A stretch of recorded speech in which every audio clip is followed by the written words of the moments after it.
السلام علیکم دوستو، کبھی نہ کبھی آپ نے یہ سیریز تو دیکھا ہی ہوگا، ترکی کا بنایا ہوا پاپولر اور فیمس ڈرامہ کرلس عثمان، جن کو لاکھوں لوگوں نے دیکھا ہے اور آج بھی دیکھ رہا ہے۔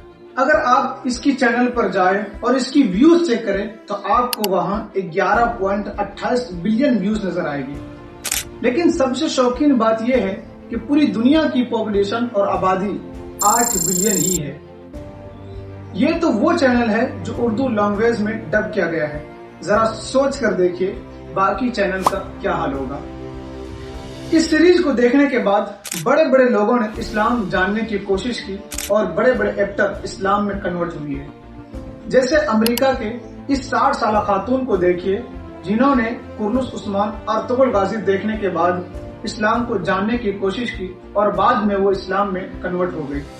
اس کے علاوہ حال ہی میں ایک امریکہ کے اسکاٹش خاتون جولیٹا لورینا بھی اسلام میں کنورٹ ہوئی ہے۔ لیکن یہاں سب سے بڑا کوشچن یہ ہوتا ہے کہ عثمان غازی ریئل ہسٹری اور ریئل لائف میں اتنا ہی بہادر اور اسٹرانگ تھے جتنا ڈرامہ میں شو کیا گیا ہے؟ تو چلیے جانتے ہیں آج کے اس پوری ویڈیو میں۔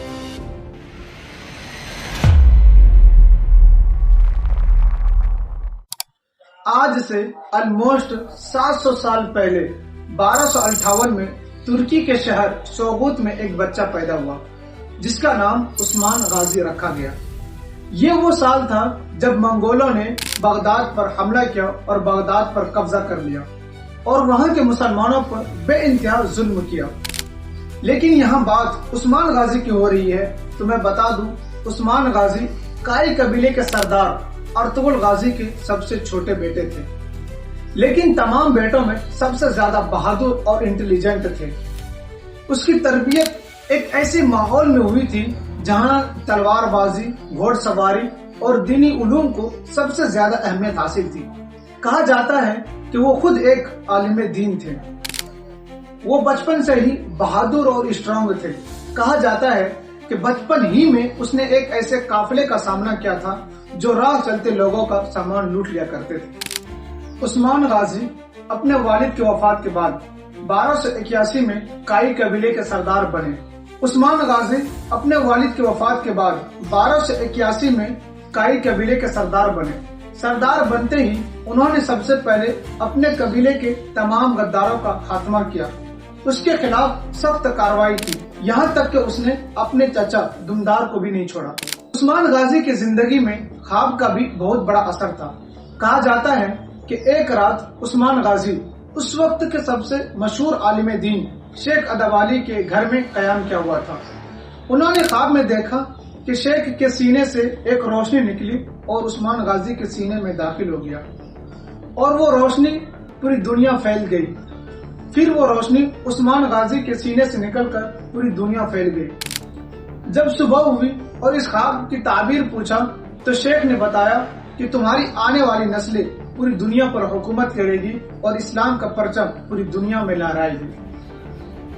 اس خواب کے تعبیر کے بعد شیخ ادوالی نے اپنی بیٹی بالا خاتون کی نکاح عثمان غازی سے کرا دیا۔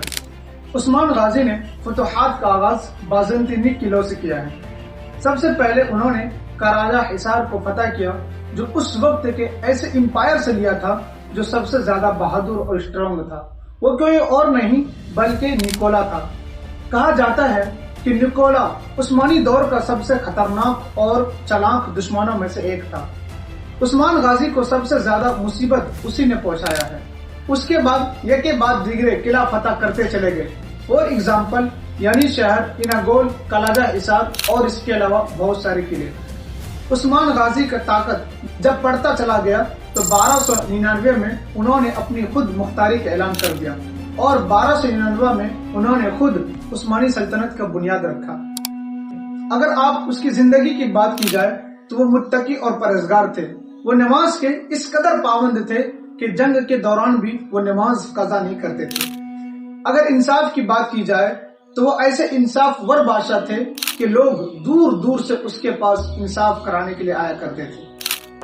تاریخ میں کہا جاتا ہے کہ عثمان غازی کی 2 بیوی تھی اور کل اولاد 7 تھے، لیکن سب سے زیادہ تاریخ میں جو ذکر کی جاتی ہے وہ 3 اولاد ہیں، فرحان غازی، علاؤالدین غازی اور فاطمہ۔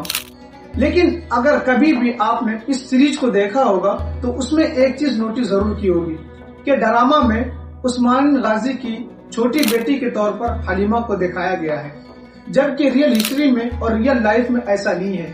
حلیمہ عثمان غازی کا حصہ رہا ہی نہیں ہے۔ شاید یہ ایک فرضی کہانی ہو جو سین کو اور ڈرامہ کو مزیدار بنانے کے لیے رکھا گیا ہوگا، جیسا کہ ہم نے اس سے پہلے والی ویڈیو ارطغرل غازی میں بمسی کے بارے میں بات کی تھی۔ اگر اس کی وفات کی بات کی جائے تو 1326 میں برسا شہر میں اس کی وفات ہوئی۔ اس کی زندگی اتنا سمپل رہی ہے کہ کہا جاتا ہے کہ اس کے وفات کے وقت اس کے پاس ایک گھوڑا اور ایک تلوار تھی، باقی سب کچھ انہوں نے اللہ کی راہ میں قربان کر دیا۔